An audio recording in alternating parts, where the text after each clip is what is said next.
Hey, what's going on, guys? In this video we're going to be creating a full screen touch slider with HTML, CSS, and vanilla JavaScript. So as you can see here, I just have an Apple product, and if I click and grab and slide it over, it'll go to the next slide and the next one.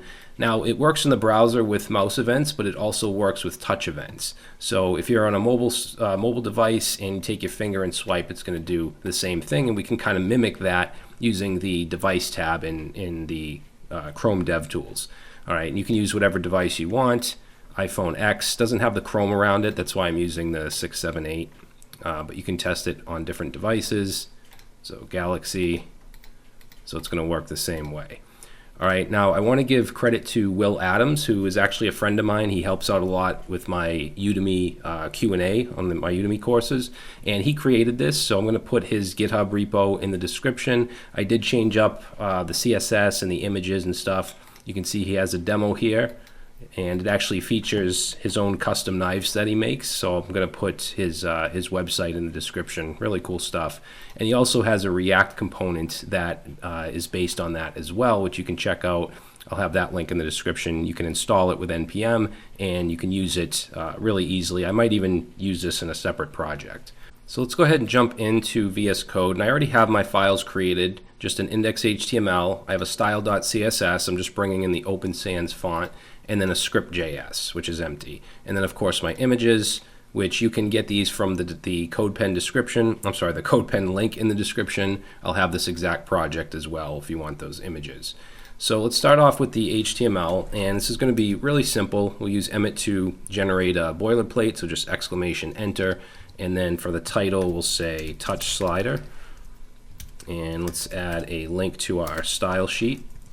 And then we want to add our script tag, which is going to be script.js. And the HTML here in the body is going to be really simple. Let's say slider container, so class of slider container, and then each slide is going to be wrapped in a class of slide. And you can put whatever you want in here, a single image or other content, whatever you'd like. I'm going to put an H2 with the name of the product, AirPods, and then an H4 with the price. And then let's do the image, which is image1.png. And then let's do a link with a class of btn. And we'll just say buy now. All right, so that's our first slide. I'm just going to save this, and you can open this with, on your file system. I'm using an extension called Live Server for VS Code, so I'm going to go ahead and open it with that. And that's what it's going to look like. Now we want 3 slides, so we'll take this and just copy it down twice. And let's change this H2 here to, let's do iPhone 12. We'll say $7.99 for the price. Let's do image 2. And then this one here is going to be iPad. And that's going to be $5.99, and the image is going to be called image 3. And we'll save that, and now you'll see over here we just have our slides stacked on top of each other. So we can go into our style CSS now and start to make this look a lot better. So I brought in the Open Sans font. That's what I'll be using. I'm going to add a universal selector here. So I just want to set the box sizing on everything to border box. I want to reset the margin and padding, so we're going to set those to 0. And then on the HTML body, let's apply our font family, which is going to be Open Sans. And then let's also give this we'll give the HTML body a height and a width of 100%. Okay, and then we're going to add overflow hidden here so that we don't have any scroll bars. It's just going to be each slide is going to have be full screen with no scroll bars. And let's add a background color here of, let's do hexadecimal 333. That's going to give it a dark background, so we want to make the color of this white.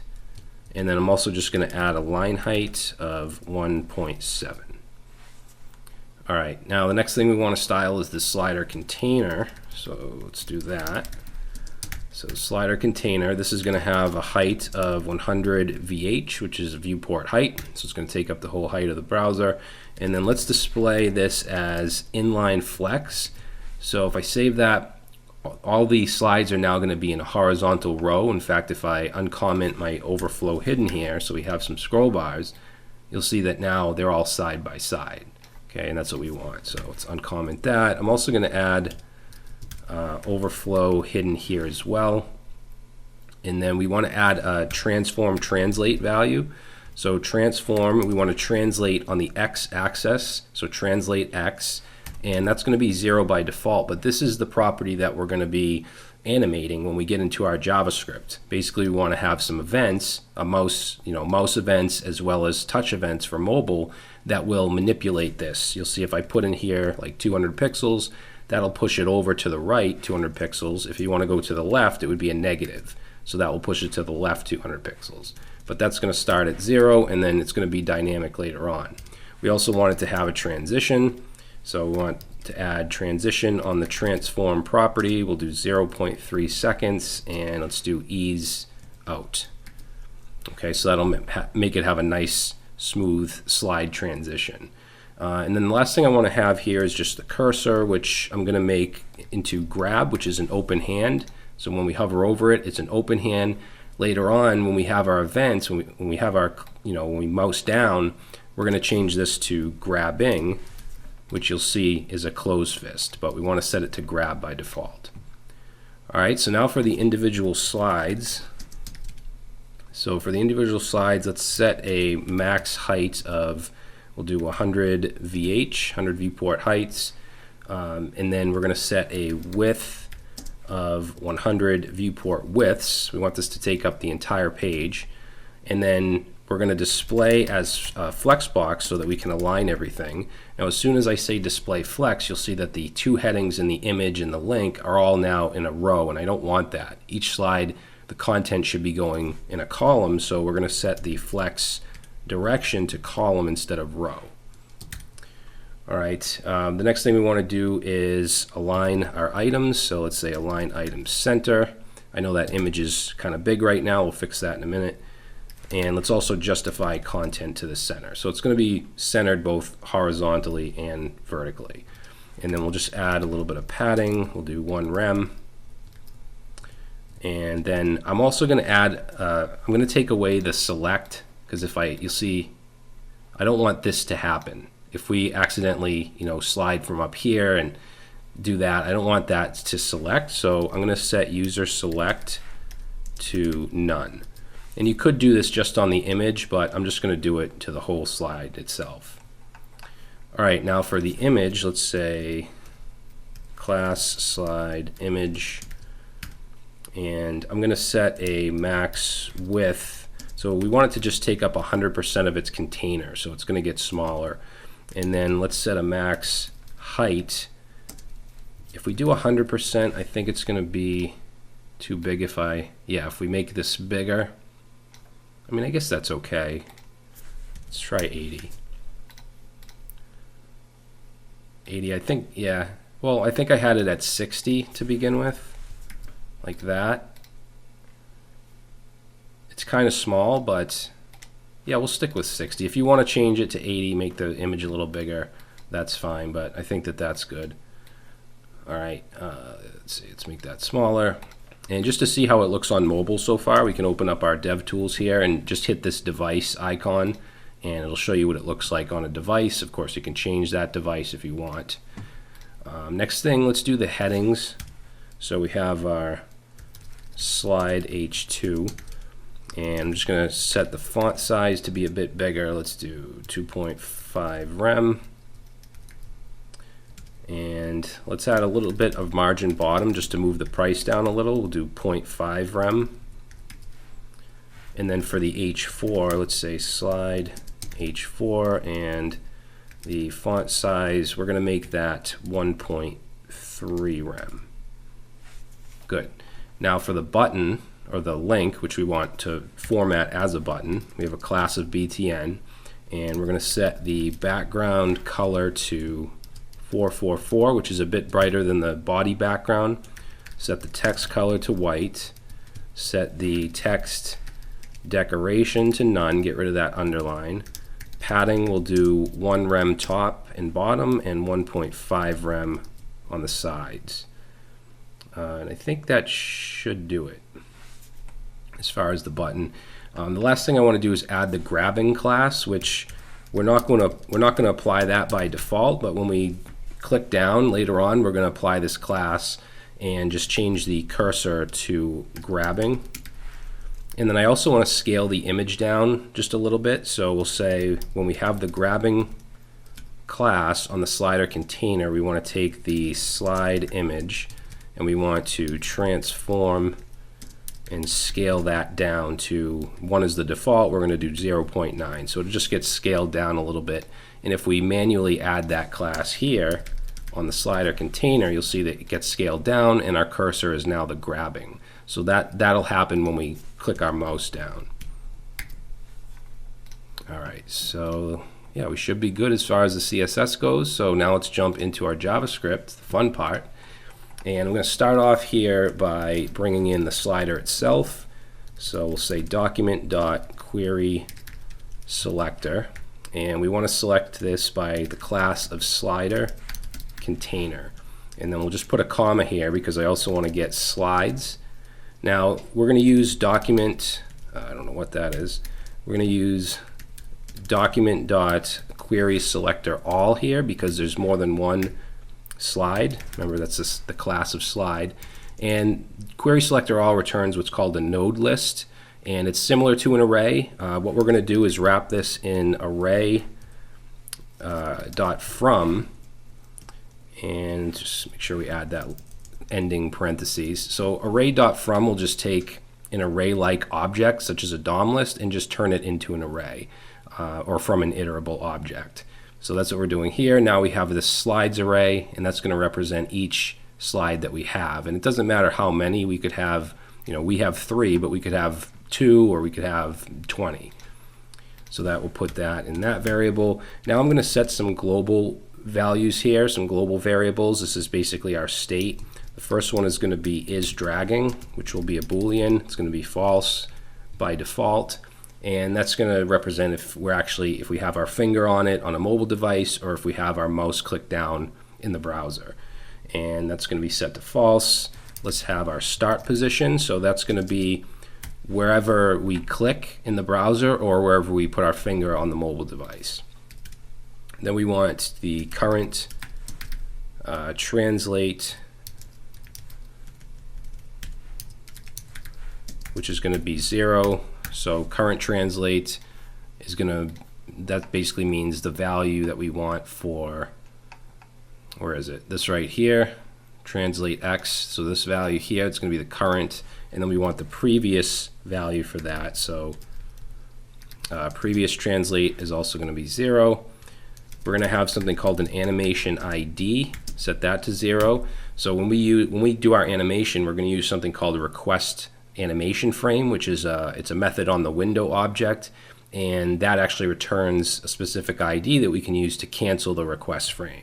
So we want a variable for that. And then lastly, we want the current index, which is going to just represent the current slide. So first one will be 0, 1, 2, and so on. So that's our state. Those are our global variables. Now let's take our slides and let's loop through.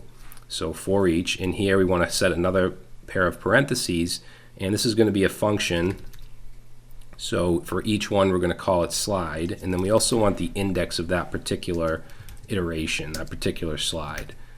All right, and then in here, the first thing I want to do, we're going to have all of our events in here, but the first thing I want to do is get rid of this effect. If you have an image and you click and drag, this happens by default. So what we'll do is create a variable called, let's call this slide image, and set that to the individual slide, and then we're going to use query selector because we want to grab the image that's inside of this whatever slide we're on. And then we'll take the slide image and add an event listener, and the event we want to listen for is drag start, all lowercase. And when that happens, we're going to run a function, and this function will take in an event object, and then on that event object we can call prevent default, which is a function, and that will just prevent the default behavior. So now if I go and I click and move this, you'll see I don't get that effect. Okay, so that's the first thing we want to do. Then we want to add both our touch events and also our mouse events, because this is going to work both in the browser and on mobile devices. So first of all, for our touch events, let's do slide.add event listener, and this event is going to be called touch start. So this is basically when you put your finger on the mobile device, okay, when you just lay it down. So this is going to call a function called touch start. Make sure this is actually lowercase. The function will be camel case, and we want to pass in the index. So this right here, whatever index of the slide we're on, is going to get passed in there. Now, not only do we want this to happen on touch start, we want this function to run when we click down on the mouse, okay, on a mouse down event. So I'm going to just copy this line, and here we're going to say on mouse down, we're also going to call touch start. Okay, the next event up here is going to be touch end. So that represents when you take your finger off the device, and for that we're going to call, we're not going to pass anything in here, we're going to call touch end, which is a function. All these functions we're going to create. Now we also want touch end to run down here, actually in a couple different situations. So first is going to be mouse up. So basically when we let go of the button, the mouse button, we want touch end to run. Also, if we go off the slide or off the screen, then we want it to run as well. So this will be on mouse leave. Okay, so mouse up and mouse leave are both going to fire off this function here that we're going to create. And then we also want the touch move. So that represents, you know, when you have your finger on the device and you're moving it around, and that's going to call touch move. And then down here we want touch move to run on mouse move. And that's just obviously moving your mouse around. All right, so those are all the events that are going to be connected to these three functions. So let's create these functions. First one is touch start, which takes in the index of the slide. Now here we're actually calling the function and we're passing this index in. So since we're doing it this way, we have to actually return a function, and that will take in the event object that we can use. All right, and for now I'm just going to go ahead and console log start. All right, then I'm going to create the function touch end, and that's also going to take in an event. And notice we didn't actually call it here like we did with this, so we don't have to return a function like we did there. Actually, we don't need the event on this. We need the event on start and move, so we don't have to pass that in. But let's just go ahead and console log here end. And then we'll just go ahead and copy this down, and this is going to be touch move, and we'll just, for now, console log move. All right, so I'm going to start off with the mobile version. So this is going to pertain to these events here. If I click and hold, you'll see start. And then as I'm holding, and that menu that just popped up, I'm going to get rid of that in a second. But just to show you, if I hold it and move, so that's basically just mimicking if we were to move our finger along the mobile device. When I let go, you'll see that it fires off touch end. Now if we go to the browser version here, notice that even if I don't click my mouse and I just move around, it fires the move function. And that's because this has nothing to do with the button, it's just the mouse is moving along the slide. If I click and hold, it fires off start, and if I let go, it fires off end. Now we want this to only, the touch move, we only want that to run when we're actually clicking and dragging. So that's where this is dragging comes in, this value right here that we set to false. So once we touch start, which is either putting your finger on or clicking the mouse down, let's set is dragging to true, and then on end, let's set is dragging to false. And then what we can do down here is say if is dragging, then let's go ahead, for now we'll just console log move. So now if I just hover over it, it doesn't do anything, but if I click and I move, now it fires this off. Okay, this console log, because I'm checking to make sure that it's dragging. Now before we move on with these functions here, I want to get rid of this context menu. So if I right click And if I go to the mobile version here and I click and hold, that menu pops up, which can be quite annoying. So let's go right below our loop here with all of our events, and on window we're going to say .on context menu, set that to function, pass in the event object, and in here we just want to take that event, or what do I call it, event or E? Called it event. So event dot, and then we want to prevent default, so that'll just prevent the default behavior. We also want to stop any propagation to parent components, so our parent elements. So stop propagation, and then finally we'll just return false. So now we shouldn't see that menu. If I click and hold, it doesn't show up. Also, if I go here and I right click, that's not going to show that menu. I'll just go ahead and add a comment here and say disable. Okay, now in this touch start, I want to, this current index we have up here, so current index, which is set to 0 by default, we want to set that to whatever the index is here. So let's say current index, not translate, current index. We want to set that to the index that's passed in, and then we want to get the start position, and that's going to be wherever where we click to start to drag or put our finger on the mobile device. And to get that value is going to be different depending on if we're using the mouse or our finger. So I just want to show you, if we console log here, on that event object that's passed in, we have type, and we want to check to see, we want to say includes, and then just pass a string in of mouse. So that'll give us either a true or false. It'll give us a Boolean. So if I click, you can see I'm getting true, but if I go to the mobile device here and click, or click and hold I should say, we get false.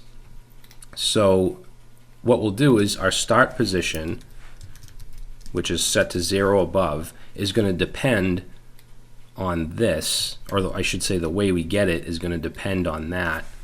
So we're going to add a ternary here, so basically saying if we're using the mouse, then let's get that with event.pageX. That'll give us the X position. Else, then we're going to get it with event, and then there's this array called touches. We want the first index, and then we want client X on that. Okay, and then we'll just go ahead and console log the start position. And if I go over here, this is the mobile view. If I click, you'll see the start position. And it's obviously the further to the left I am, the lower the number. If I go way over here, it's going to be higher. And it doesn't matter where on the y-axis we are, because it's only getting the position on the x-axis. If I go to the browser version here and I click, you can see same thing. All right, so that gives us our start position. Now what I want to do is start to work on our animation. Actually, before we do that, this is going to be called elsewhere as well, so we're going to put this into a specific function. We're going to call it get position X, pass in the event because we need that to actually get it, and then we'll create a function down here called get position X, takes in an event, and we're just going to return that. Okay, so that'll do the same thing.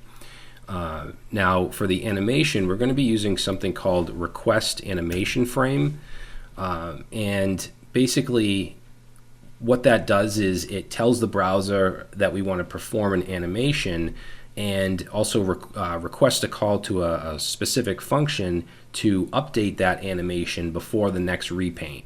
And you can do whatever kind of animation you want. What we're doing is animating the translate X value because we want this to move along the X axis.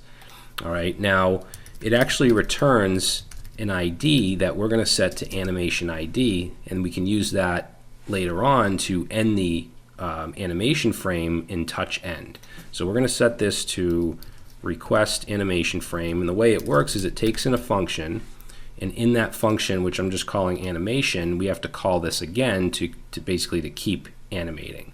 And you could also do this with something like set interval, but it's better performance. There's actually a really good article that I'm going to paste a link to right here. It's at csstricks.com, and this tells you a lot about this method. So let's create this animation function that we passed in. So function animation, and like I said, we're going to want to call request animation frame here, but we only want to call it if is dragging is true, right? Because we only want to animate if that's true, if we're dragging, and that could mean either our finger or a clicked mouse. So here we're going to call request animation frame, and the way this works is we call the function recursively, so we're calling animation within here. And then whatever we want to animate will go up here. And what we want to animate is the slider style.transform, and we want to set that to, we're going to set some backticks here, use a template literal, and set translate x, and this will be something like 200 pixels, except this number here is going to be dynamic. It's going to be our current translate value, which is 0 by default. All right, now this, we're also going to call this in another place as well, so we're going to put this in its own function. So we'll cut that, and I'm going to call the function set slider position. So right under here, let's say function set slider position, and just paste that in. Okay, now let's see, what do I want to do? This isn't going to do anything yet. We want to work on this move right here. Right now we're just console logging move. So what we'll do is, let's get rid of this, and I'm going to create a variable here called current position, and we're going to call that get position x, because we want to figure out where the mouse is clicking or where the finger is touching and swiping. So this takes in event, and we have to pass in event here. Okay, so that'll get the current position, and then we want to set the current translate value, because remember, that's the value that this animation depends on, is that current translate. So we want to set that to whatever the previous translate is, which right now would be 0. It's 0 by default, and then add the current position, and then we want to just take away whatever the start position is. Okay, so now if I come over here and I click and I drag, you can see I can actually move this. Okay, so it's animating that translate property. Now we want this to end when we either take our mouse button goes up, or we take our finger off. So that's going to be in touch end, and the way we can end a request frame is with cancel animation frame, or I should say animation frame, not request frame. And then we pass in the animation ID, which was set right here. Okay, so that'll officially cancel it whenever we let go. Now, I want to apply that grabbing class, so when I click and hold, we get the grabbing cursor. Also, the image scales down a bit. So that's going to happen on touch start. So right here, let's take the we want to take the slider and add a class. So we're going to use class list.add, and we're going to add the class of grabbing. And then we want to make sure we remove that when we lift up, so touch end. So here, let's say slider dot class list dot remove grabbing. Okay, so now you can see that's not very smooth right there. So I want to add a transition on the image. So in our CSS, actually we can just copy this line right here and pass that in there, and we'll do an ease in out. So now we get that smooth, it scales down and back up smoothly. All right, so now we want to be able to, basically if we go a certain amount to one way, we want to snap in the next slide, because right now it's not doing that. So that's going to happen in touch end. So either when we lift our finger up or we let go of the mouse. So let's go right under, we'll go right under here and create a variable called, let's say, moved by. And this is going to be set to whatever the current translate is minus the previous translate. Okay, and then we want to check to see if we move it each way a certain amount, So let's do an if statement here, and we'll say if moved by, and we want to see if it's less than negative 100, because right now we're doing this way. So to go to the next slide, we're going to move this negative. Okay, when you're talking about translate x, negative is going to be this way and a positive will be that way. So we want to make sure if we get to negative 100, which would be like somewhere probably around here or so, and then we also want to make sure that it's not the last one, because obviously there's no other slides to go to. So we're going to have an double ampersand here and say if the current index, which just represents the current slide that we're on, if that is less than the slides.length, which is the total number of slides, minus 1. Because the slides is an array, it starts at 0, so it would be 0, 1, 2, but the length is going to be 3 because there's 3 total. So we want to make sure we just minus 1 here. All right, and then if that's true, then we're going to set the current index to increment, so just we'll say plus equals 1. All right, then we want to do the other side, and this isn't going to happen just yet because we need to change the position. But for the other side, let's just copy this, and now we want to check to see if it's greater than positive 100, because now we're seeing if we're going this way. If we hit around here or so, which would be positive 100, but we also want to make sure it's not the.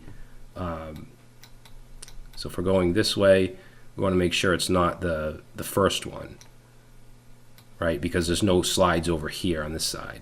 So instead of this, we just want to actually, instead of this, we want to say if current index is greater than 0. So we want to make sure that we're not on the first one. And if that's true, then we're just going to subtract 1. So just do minus equals 1. All right, now we basically want to set the position by whatever the index of the slide. So we have 0, 1, 2 in our case because we have 3 slides.